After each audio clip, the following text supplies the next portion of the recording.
नमस्कार, मी डॉक्टर मच्छिंद्र बांगर महाराष्ट्रातील हवामान परिस्थिती संदर्भात ताजा अंदाज देणार आहे। साधारणपणे आपल्याला सर्वांना माहिती आहे की जानेवारी महिना तसा महाराष्ट्रासाठी कमी पावसाचा असतो आणि भारतातही तसा सरासरी कमी पाऊस पडतो। दक्षिण भारत आणि उत्तर भारताच्या टोकांना पावसाचं प्रमाण असतं, मात्र भारतीय हवामान खात्याने उत्तर भारतात हे पावसाचं प्रमाण कमी राहील असा अंदाज दिला आहे। यावर्षी दक्षिण भारतात ईशान्य मान्सूनने अतिशय चांगला पाऊस दिलेला आहे, त्यामुळं एकूण पाऊसमान जरी 2024ला चांगलं होतं, 2025ची बदलती अवस्था ही थोडी नकारात्मक जरी असली तरी सरासरी समाधानकारक पाऊस असणार आहे। उत्तर भारतामध्ये जम्मू काश्मीर, लेह लडाख, उत्तराखंड या भागात जोरदार बर्फवृष्टी होते आहे आणि हा कमीदाब हळूहळू पुढे सरकतोय। त्याचबरोबर आपण दक्षिण भारतात श्रीलंकेच्या आजूबाजूने कमीदाब बघतो, परंतु भारतीय राज्यांवर त्याचा अजून तरी परिणाम झालेला नाही। आपण बघतो आता थंडीचं प्रमाण थोडं महाराष्ट्रात वाढेल। आपण साधारण 5, 6, 7, 8 तारखेला सामान्य थंडी महाराष्ट्रामध्ये आहेच। थोडं 9-10 तारखेला सुद्धा सामान्य थंडी आहे। उत्तर भारतामध्ये थंडीचं प्रमाण चांगलं आहे, परंतु दक्षिण भारतामध्ये नेहमीप्रमाणेच थंडीचं प्रमाण कमी आहे। आपण स्कायमेटचा अंदाज जर घेतला तर उत्तर भारतामध्ये WD आहे, दक्षिण भारतात दोन्ही समुद्रात कमी दाब आहे। त्याचं प्रमाण 6 तारखेला वाढतंय।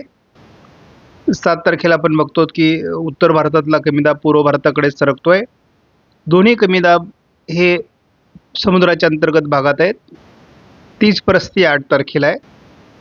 9 तारखेलाही थोडं बंगालच्या उपसागरातील कमी दाब तामिळनाडू केरळकडे सरकण्याची शक्यता आहे। त्यामुळे 10 तारखेला अतिशय हलका WD उत्तर भारतात आणि दक्षिण भारतामध्ये बंगालच्या उपसागरातील कमी दाबामुळे दक्षिण कर्नाटक, आंध्र प्रदेश, तामिळनाडू, केरळ असं पावसाचं वातावरण तयार होऊ शकतं। 11 तारखेला एक WD उत्तर भारतामध्ये आहे, दक्षिण भारतात केरळ, तामिळनाडूमध्ये पाऊस आहे, परंतु याचा परिणाम महाराष्ट्रात लगेच होईल असं काही वाटत नाही। भारताच्या पर्वतीय रांगांमध्ये बर्फवृष्टी होण्यासाठी 12 तारखेला अनुकूल वातावरण आहे। दक्षिण भारतातही पाऊस आहे। भारतीय हवामान खात्याने दिलेल्या उत्तर भारतातील अंदाजासंदर्भामध्ये आपण सहमत आहोत, कारण यावर्षी WDचा प्रभाव उत्तर भारतात कमी राहील असं दिसतंय।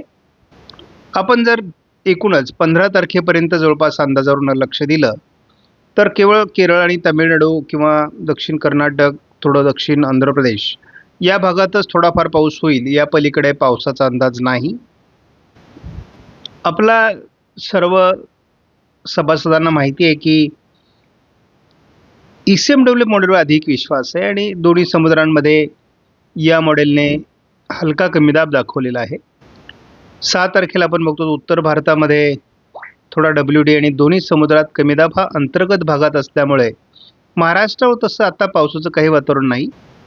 पावसाचं वातावरण केवळ केरळ आणि तामिळनाडूमध्ये 10 तारखेला असण्याची शक्यता आहे। 11 तारखेला महाराष्ट्रात थोडी ढगाळ परिस्थिती निर्माण होऊ शकते। गोव्यापर्यंत किनारपट्टी भागात पावसाळी वातावरण राहू शकतं आणि जोरदार ते अतिजोरदार पाऊस केरळ आणि तामिळनाडूमध्ये होणार आहे। 12 तारखेला एक ट्रफ लाईन बनण्याची शक्यता अजून कायम आहे, त्यामुळे पावसास अनुकूल ढग मध्य प्रदेश, महाराष्ट्रात तयार होऊ शकतात। 13 तारखेला हे मध्य प्रदेशमध्ये वातावरण असण्याची शक्यता आहे। दोन्ही समुद्रात कमी दाब सक्रिय राहणार आहे। 15 तारखेला देखील मध्य प्रदेशच्या काही भागात आणि तामिळनाडूच्या काही भागात पावसाळी वातावरण राहील। म्हणजे केवळ या 2 राज्यात पावसाचा अंदाज आहे, बाकी 15 जानेवारीपर्यंत पावसाळी वातावरण इतरत्र दाखवलेलं नाही। 5 तारखेला महाराष्ट्रामध्ये 15 ते 16 अंश सेल्सिअस तापमान राहणार आहे। तेच पूर्व विदर्भात गोंदियात 10 तर नागपूर 12, गडचिरोलीला 11 अंश सेल्सिअस राहणार आहे। म्हणजे उद्या थंडीचा प्रभाव महाराष्ट्रामध्ये बऱ्यापैकी असेल। 7 तारखेला थोडी थंडी कमी होईल। आपण 9 तारखेला बघतो गोंदिया जिल्ह्यामध्ये 9 अंश सेल्सिअस तर गडचिरोलीला 11 अंश सेल्सिअस, चंद्रपूरला 11 अंश सेल्सिअस, अकोला अमरावती 12 अंश सेल्सिअस, मालेगाव 12 अंश सेल्सिअस, इतरत्र 13 ते 14-15 अंशापर्यंत थंडी आहे. म्हणजे याचा अर्थ 9 तारखेला पुन्हा थंडी वाढणार आहे. 11 तारखेला थोडी ट्रफ लाईन महाराष्ट्रामध्ये तयार होत असल्यामुळे थंडीचं प्रमाण काहीसं कमी होण्याची शक्यता असून सोलापूरला कमाल 21 अंश सेल्सिअस तर गोंदियाला किमान 12 अंश सेल्सिअस तापमान राहील. जवळपास 10 तारखेपर्यंत महाराष्ट्रात कुठेही ढगाळ परिस्थिती किंवा पावसाचं अनुकूल वातावरण नाही. हा मात्र अंदाज आपण जेव्हा पुढे सरकवतो तेव्हा मध्य प्रदेशमध्ये थोडं ढगाळ वातावरण किंवा पावसाचं वातावरण दिसतंय. त्याचा महाराष्ट्रावर आज परिणाम दाखवला जात नाही. उद्या थोडी नाशिक जिल्ह्यामध्ये ढगाळ परिस्थिती असण्याची शक्यता आहे. जवळपास नंदुरबार, धुळे, जळगाव, छत्रपती संभाजीनगर, अकोला, बुलढाण्यापर्यंत ही ढगाळ परिस्थिती पोहोचू शकते. यातून फारसं पावसाळी वातावरण तयार होईल असं वाटत नाही, परंतु स्थानिक परिस्थिती किती अनुकूल आहे यावर त्याचा प्रभाव अवलंबून असणार आहे. आपण बघतो की बंगालच्या उपसागराच्या किनारपट्टी भागात एक चक्राकार स्थिती आहे, त्यामुळे थोडं वातावरण किनारपट्टी भागात होईल. बाकी या वातावरणाचा फारसा प्रभाव नाही. 7 तारखेलाही 10 तारखेला साधारणपणे पुन्हा एकदा बंगालच्या उपसागरातून वारे येत असल्यामुळे ढगाळ परिस्थिती महाराष्ट्रामध्ये निर्माण व्हायला सुरुवात होईल. साधारण 11 तारखेला ही ढगाळ परिस्थिती अधिक वाढण्याची शक्यता आहे. ठिकठिकाणी काही ठिकाणी पावसास अनुकूल देखील ढग निर्माण होऊ शकतात आणि जर स्थानिक वातावरण अनुकूल झालं तर हलका शिडकावा देखील होऊ शकतो. या पलीकडे पावसाचा अंदाज महाराष्ट्रामध्ये नाही आहे. मात्र आपण बघतो की मध्य प्रदेशवर 12 तारखेला तयार होत असलेल्या पावसाळी परिस्थितीचा काही परिणाम महाराष्ट्रावर होतो का हे मात्र भविष्यात बघावं लागणार आहे. परंतु तसं फार मोठ्या पावसाचं वातावरण सध्या तरी काही दाखवलं जात नाही आहे. साधारणपणे 15 तारखेपर्यंत आपण अंदाज बघणार आहोत. मध्य प्रदेशवर मात्र पावसाळी परिस्थिती निर्माण होते, कारण उत्तर भारतातून येणाऱ्या वारे आणि बंगालच्या उपसागरातून महाराष्ट्रामार्गे येणारे वारे यांचा मिलाप मध्य प्रदेशवर होत असल्यामुळे त्या ठिकाणी पावसाळी परिस्थिती 12 तारखेला निर्माण होते. पुढे मात्र याचा प्रभाव 15 तारखेपर्यंत काही टिकणार नाही.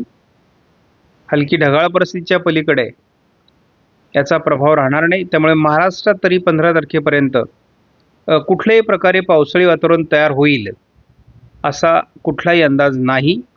त्यामुळे आपण यापूर्वी सांगितलेलं की जानेवारी तसा कमी पावसाचा महिना महाराष्ट्रासाठीही राहील, परंतु फेब्रुवारी मार्च यांचा जर अंदाज बघितला तर थोडं बंगालच्या उपसागरातून वादळी वातावरण तयार होण्याची शक्यता आहे आणि त्यामुळे महाराष्ट्रात मात्र पाऊस त्यानंतर वाढू शकतो.